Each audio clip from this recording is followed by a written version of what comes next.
तुम्हाला सर्वांना वाटलं असेल की मी काहीतरी पराक्रम केलाय.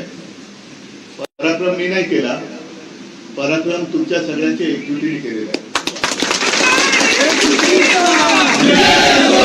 आता तुम्ही दोन घोषणा दिल्या की पहिली घोषणा काय होती, त्या एका नावाने केलेलं आहे, हिंदू हृदय सम्राट बाळासाहेब. आठवण करून देण्याची गरज नाहीये, पण शिवसेनेची स्थापना मुळामध्ये भूमिपुत्रांवरती अन्याय होऊ न देणं किंवा अन्याय होत असेल तर त्याला तोडून मोडून टाकणं ह्या कर्तव्य. अरविंद, आपण जे म्हणालात की आकाशी लक्ष तिचे किल्लापाशी, एक गंमत म्हणून पाहिलं तर तुम्ही सगळेजण ग्राउंड स्टाफ आहात म्हणून या विमानांच्या घारी आकाशात उडत असतात. तर आकाशात घारी असतात तशी गिदाडं पण असतात. चिंता नेहमी आपल्या सोबत असलेल्या कामगारांची रक्षण करण्याची जी असते ती या गिदाड्यांपासून असते. कारण एकदा का एकजूट तुटली तर लक्ष्य तोडायला आपले शत्रू मोकळे असतात. आणि ज्या क्षणी मी वाटली त्याच वेळेला मी अरविंदला फोन केला. अरविंद म्हणाले संजय तिकडे मेहनत करतोय. मग संजय आले, अरविंद आले, आम्ही या अमुक खायला भेटलो. तमुक म्हटलं तसं नाही चालणार, कामगारांमध्ये जा आपल्या सोबत. शेवटी तुम्ही लोकांनी आमच्यावरती भरोसा ठेवलेला आहे, शिवसेनेवरती भरोसा ठेवला आहे. आणि हा विश्वासघात आमच्याकडनं कधी होणं शक्य नाहीये, कदापि शक्य नाहीये.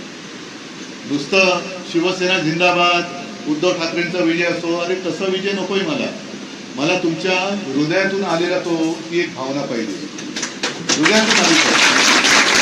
आणि ही भावना जर संकटाच्या वेळेला आम्ही धावून येणार नसू तर मग आम्ही कशाला पाहिजे. आज जो हातामध्ये भगवा पकडलेला आहे त्या भगव्याचं तेज हे तुम्ही या निमित्ताने दाखवून दिलेलं आहे. या सगळ्या कंपनी येत असतात, जात असतात, आपण कोण आणणारी कंपनी. आता सुद्धा ती काय सेलेबिना वगैरे होती, आपलं थोडीच कोण लागतं. आता तिला बंदी घातल्यानंतर कळलं मला की ती टर्कीची कंपनी होती, तुर्कस्तानची होती. आम्हाला कुठे काय माहिती. आता नवीन कंपनी कुठली आली असेल, करार कोण करतं त्यांच्याशी, आणण्याची परवानगी कोण देतं. म्हणजे मध्ये इकडे काही होर्डिंग लागलेत की आम्ही म्हणजे त्या लोकांनी असं म्हणतात की आक्षेप घेतला. अरे तुम्ही आक्षेप घेतला, त्यांचं कंपनीचं काम तुम्ही बंद केलं, अभिमानाची गोष्ट आहे. कारण आपल्या देशाच्या विरुद्ध जो कोणी असते त्याच्याकडनं आम्हाला भाकरी नकोच आहे, देशाच्या शत्रूकडनं आम्हाला काही नकोच आहे. पण आणणारे तुमचीच लोक होती. केंद्रात सरकार कोणाचं आहे, एव्हिएशन डिपार्टमेंट कोणाकडे आहे, एअरपोर्ट अथॉरिटी आणि एअरपोर्ट हे कोणाकडे आहे, ते तुमचेच सगळे बगल बच्चे आणि मित्र तेच ह्या कंपन्यांबरोबर करार करतात. आम्ही आमच्या लोकांना तिकडे रोजीरोटीसाठी त्यांच्याबरोबर बोलणी करतो. तर ही संपूर्ण राजकारणाची जी काही खेळी आहे, कदाचित मला भीती हीच वाटत होती की या निमित्ताने एक निमित्त करून कंपनीला तोडायचं, कंपनीला बंद करायचं आणि आपली कंपनी तुम्हाला रस्त्यावरती ठेवून दुसरे लोक तिकडे भरायचे. आता या डावपेचापासून यावेळेला आपण चांगला सामना करून त्यांना उत्तर दिलेलं आहे. मी तुम्हाला सगळ्यांना एकच हात जोडून विनंती करेन की या विजयावरती आपण विजय म्हणजे संकट जे परतवून लावलं त्याच्यावरती नुसतं भरोसा ठेवून राहू नका. उद्या कुठेही तुम्हाला कुणकुण जरी लागली तरी ताबडतोब अरविंद आहे, संजय आहे, तिथं सर्व पदाधिकारी, तुम्ही युनिट अध्यक्ष सगळे तुम्ही मला कळवा, यांना कळवा.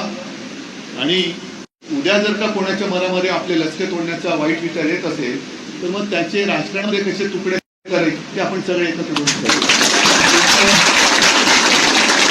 मला पण आहे की आपण सगळेजण काही त्याच्यातले कामकाजाची तुमची वेळ आहे ती थोडीशी पुढे मागे होते.